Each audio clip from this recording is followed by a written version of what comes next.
എടാ മന്തി കഴിക്കാൻ പോയല്ലോ. അതിന് സാലറി തന്നാ? സാലറി വന്നിണ്ടാവും. രണ്ടാം ഞാൻ നോക്കിയിട്ടില്ല. എന്റെ ഫോണ് നേരടാ വിശ്വസിച്ചു.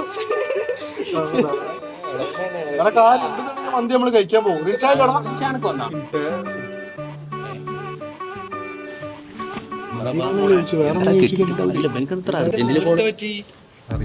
എന്തോ ചുറ്റിക്കളിയാണ്.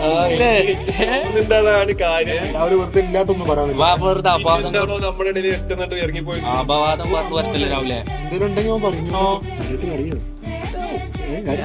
എന്താ അല്ല ഒരു ഇൻഷല്ലേ മന്തിയല്ലേ മന്തിയല്ലേ മന്തിക്ക് മന്തി പായല്ലേ കാര്യം പറയും. കാശ് കിട്ടിയോ? സാലറി ഒന്നുണ്ടോ? അത് വന്നിട്ടുണ്ടാവും. അതോ കോ കൊടുക്കും.